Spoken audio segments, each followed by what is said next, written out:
Құрметті тыңдарман, соңғы уақытта даусымның нашар екені туралы көп айтылуда. Даусым өзі осындай. Мүмкін арзан микрофон болғандықтан даусым ащы шығып жүргені өзіме де білінеді. Сондықтан жаңа жақсы микрофон алғанша мені қолдап, лайк басып, тіркеліп, қолдап отырсаңыздар дегім келеді. Көп рахмет. Алыстан келген жүрдек пойыз алқынып тұрды. Жүктерімізді көтеріп билетте көрсетілген купеге кірдік. Ерлі зайыптылар астыңғы орынға жайғасқан екен. Шалғайдан шаршаңқырап келе жатқандары аңғарылады. Дастархандары жиналмапты. Төсеніштерінде газет, журнал шашылып жатыр. Әңгімеміз жараспады. Оның үстіне ерлі зайыптылар арасына есі кеткен түсет деген де бар. Томсырайып жатқан күйеуінде томырық мінез бар сияқты болып көрінді. Мал аласы сыртында, адам аласы ішінде. Кім білсін? Бәлкім шаршаңғы көңіл, шашыраңды әңгімені қош көрмей келе жатқан шығар. Шымкенттен шыққан отарба түлкі басқа жеткенде біраз аялдаған. Саған не әкелейін? Деді күйеуі сыртқа шығып бара жатып. Айтпақшы, купеге кірген бетте танысқанбыз. Жігіттің есімі Тасболат. Иықты, білекті жігіттің расында қаржымды екені сырт тұлғасынан байқалады. Келіншегінің есімі Гүлбала. Оған да өз есімі жараса қалған. Гүлде жайнаған келіншек күйеуіне балаша еркелейді. Тасболат бір дорба азық-түлік алып келіпті. Жолға деп ала шыққандарымды менде ортаға қойдым. Гүлбала шай құйып отырып та күйеуіне еркелеумен болды. Қарын шіркін, жұбанған соң бір-бірімізден жөн сұрасуға көштік. Оның үстінде жол қысқарту деген тағы бар. Ауылымыз пойызбен шыққанда 3 күндік жер, көптен барылмаған едік. Сыныптастар 20 жылдыққа шақырыпты. Содан еңбек демалысын алып, Тасболат екеуміз төркінімен тартып кеттік. Ой, несін айтасыз, керемет бір кездесу болды. Сағынысып қалыппыз. Ауылдағылар 3 күн, 3 түн бойы ұйықтатпай, құдасындай сыйлады. Тасболатқа күйеу деп костюм сым кигізді, деді Гүлбала. О, төркіндеп келеді екенсіздер ғой. Қайың жұрт қоржынды толтырып жіберген шығар, деп әңгімеге май тамыза түстім. Төсек орынның астында тең-тең қапшық жатыр. Шеше байғұс төркіндеп келген шалғайдағы қыздан ештеңені аямаған сыңайлы. Қою қараңғылықты қақ жарып пойыз жүйткіп келе жатты. Жол жөнекей, ұйқылары әбден қанғаны шамасы. Тасболат пен Гүлбала жатуға ыңғай танытпады. Жолға шықсам, менің де маубастығым жоқты. Әңгіменің жалғаса түскенін қаладым. Тасболат ішімдік атаулыдан татып алмайды екен.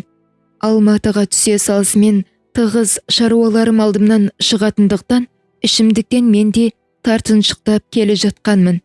Ендігісі емен жарқын әңгіме тиегін ағыту ғана. 4-ші серігіміз жап-жас бала екен. Әлде қайда жоғалып кетіп, 2-ші қабаттағы төсегіне қисайды да ұйқыға бас қойды. Кешегі күннің қимас сәттері көкірегіне өшпестей жазылып қалған-ау. Гүлбала сонау бір сағынға оранған балғын балалық шағын жиі еске түсірумен болды. Біз оның ел жүремелі күйін іштей ұғындықта, үлбіреген сезімін сарқа тауысқанша сөзін бөлмеуге тырыстық. Тасболатты томырық мінезді адамау деп текке жазғырыппын. Аузын ашса, көмекейге көрінетін ақ жүректің нағыз өзі. Адам жатырқауды білмейді. Ақ жарлы күледі. Келіншегіне күлімдей қарай қалыпты. Осы екеуінің бірін-бірі балаша еркелетуі маған тосында қызық көрінді.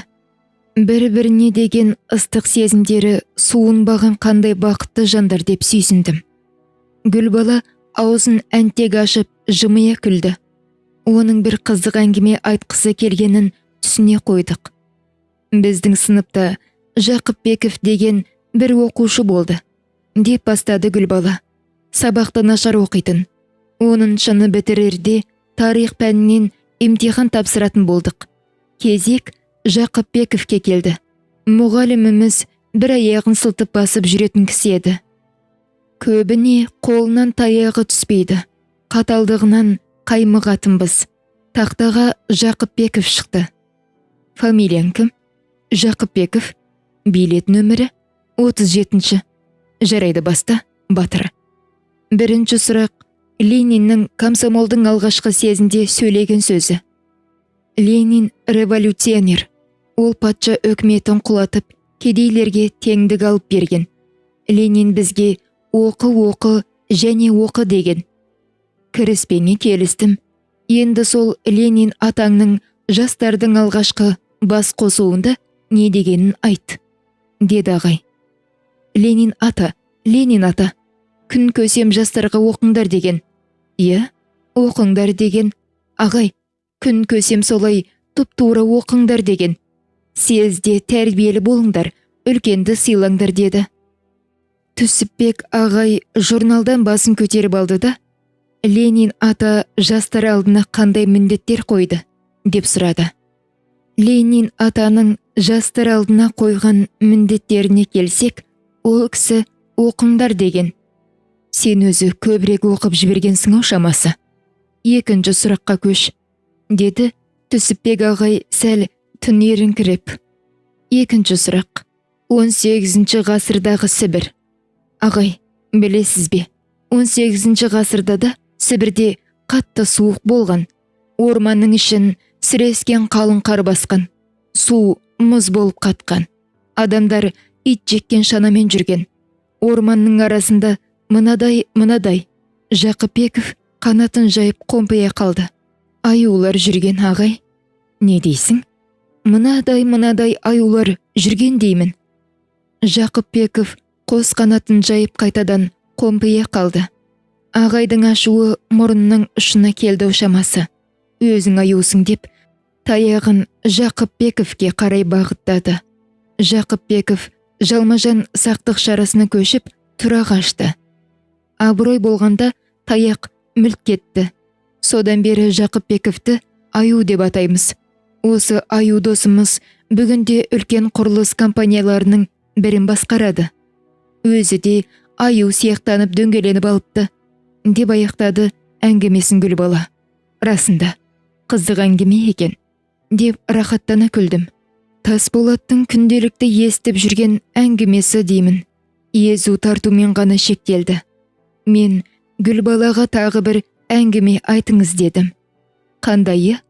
Бізге бәрібір, тек қызықты болсын. Мектептегі махаббат туралы айтайын, деп сыңғырлай күлді Гүлбала. Болат, сен мені текке қызғанып жүрме. Мектептегі балауса сезім ғой, басқа түкте емес. Айтсаңшы енді, деді Тасболат. Айтсам, 9 сыныпта оқып жүргенімізде, маған 10-дағы бір жігіт өлерде ғашық болды. Келіншек күйеуіне әсері қалай болар екен дегендей көзінің астымен қарап қойды. Тасболат сыр бермеді. Әлгі жігіт жолдас арқылы күн сайын хаттар жібереді де тұрады. Не жазғанын білгім келіп, іштей ынтығып тұрсам да, намысым тұсаулап, бұлайшыға хатты парша-паршасын шығарып жыртып тастаймын. Хатты оқымай жыртып тастап жүргенімді сезді-ау деймін. Бір күні жолдасы келіп, тым құрыса, осы хатты оқышы, деп өтінді. Оқысам оқиын дедім. Сөйтіп үйге келгеннен соң сабақ қарамақ болып, бөлмеме келіп, конверт ашпаймын ба? Бұрын соңды жігіт хатын кім оқыған? Денем дірілдеп, қолым қалтырай бастады. Жүрегім аузыма тығылғандай ма, қалай? Сүйіктіме деп ерекше белгі қойылған хатты зорға оқығаным есімде. Көз алдым тұманданды. Хат орауын ашып оқи бастадым. Өз көзіме өзім сенер емеспін. Жаным, Жәмила, деп басталыпты 3 бу хат. Жанымын несі? Жәмиласын несі? Деймін таңырқап. Сөйтсем бұл пақырыңның ад сыныбындағы Жәмилады да дәмесі бар екен ғой. Екеумізге қарлығаш хаттарын қатар ұшырып отырған. Бірде жолдасы шатасып Жәмилаға тиесілі хатты маған әкелген. Ашып оқи қойғаным мұндай жақсы болар ма? Басқаға жазылған хат болғаннан соң ба, тынысым ашылып, хатты ежіктеп оқи бастадым. Дегенмен өзі хат жазуға әбден машықтанып алыпты. Кітаптарды көп оқиды шамасы. Жәмилаға төгілдіріп, жан сырын жайып салыпты. Бірнеше қайтара оқып шықтым. Жатық жазылған.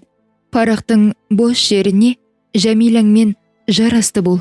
Бірақ екі кеменің құйрығын ұстаған суға кетет дегенді де ұмытпа деп баттита жаздым да жолдасының қолына ұстата қойдым.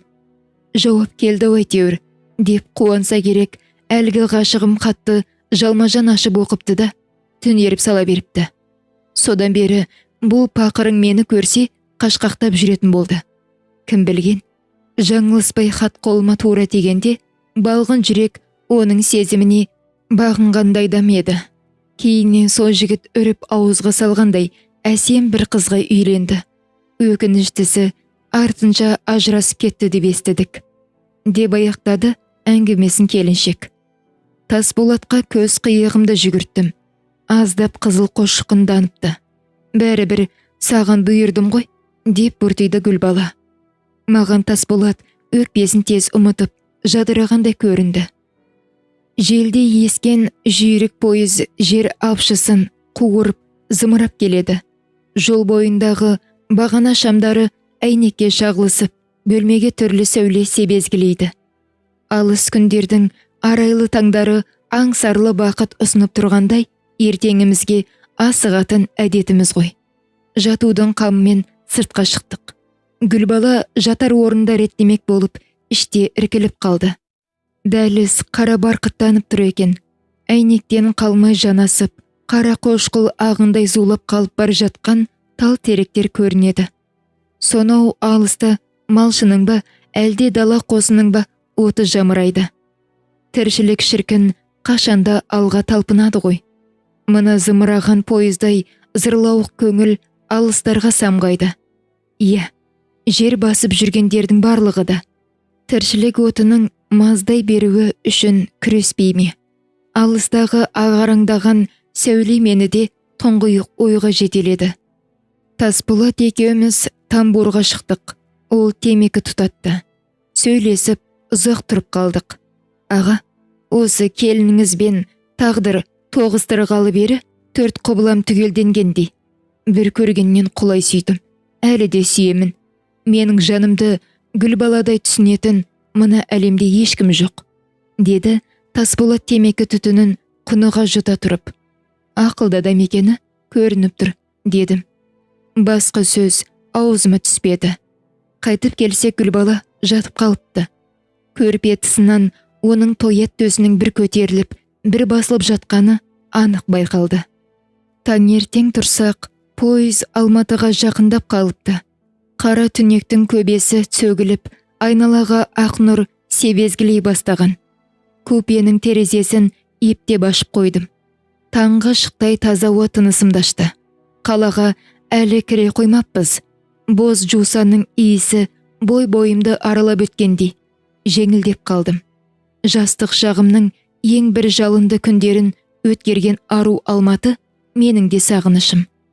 Оралмасқа кеткен студенттік шақтар еске түсіп, жүрек жаншылды. Қымбатта қимас күндер қайта айналып келмесін ойлап, өзек өртенді. Барқыт бақыт пен мөлдір махаббат ұсынған ару қала әр келген сайын оттай ыстық көрінеді. Бәлкім, бал күндерді қалдырған жер бақилыққа дейін әр адамның жүрегінде өшпестей болып таңбаланып қалатын шығар. Тұңғиыққа терең ойға беріліп кетіпсіз ғой, аға, деген дауыстан селк еттім. Гүлбала ғой? Тасболат қайда? Темекі тартуға кетті. Адамдарды аспандататында, жермен жексен ететінде, қуандыратында, суалдыратында, өсіретінде, өшіретінде бір ауыз сөз. Айтқан сөз, атылған оқ, деген бұрынғылар. Әйтсе де аузымыздан аңдаусызда бүкіл тағдырды тасталқан етер бір ауыз сөздің оқыстан шығып кететінін, сондықтан екі елі ауызға 4 елі қақпақ қою керек екендігін біз парықсыз пенделер ылғида ұмытып кете береміз. Сонымыздан опық жейміз. Өмір бойы өзімді көшіре алмастай сол бір сұрақты Гүлбалаға неге қойдым екен деп сәт сайын бармақ тістеумен келемін. Қай түлен түрткенін білмеймін. Гүлбала, төркінде армансыз ұзақ жатыпсыздар. Балаларды неге ерте бармағансыздар? Нағашыларына барып, аунап-қунап қайтар еді ғой, дедім өзімше білгішсініп. Аға, арамызда әлі де алданыш жоқ. Қаралмаған дәрігер, бармаған әулие әмбие қалмады. Тағдырдың маңдайға жазылған осы шығар, деді дауысы құмығып шығып. Тілімді жұтып қойдым-ау сонда. Не деген парықсыз едім деп, өзімді өзім жатша сөктім. Гүлбалаға қарасам, жүзінде әлденеге деген сағыныштың, сонымен бірге түсініксіз торығудың табы бар екен. Жанарына қос тамшы жас іркіліпті. Ет жүрегімді тағы да түсініксіз иірім толқыны талықсытып тастады. Өң бойым шымырлап, беймаза бір күй кештім. Кешір, айналайын, деуге тілім зорға келді. Алматының базарлы вокзалы жолаушыларды улап-шулап қарсы алды. Үйіміз қаланың сыртында үйге жүріп, бірер күн аунап-қунап қайтыңыз, деді Тасболат. Риясыз көңілімен айтып тұрғаны жылы жүзінен, күлімдеген көзінен көрініп тұр. Тығыз шаруаларым бар еді, деп қашқақтадым.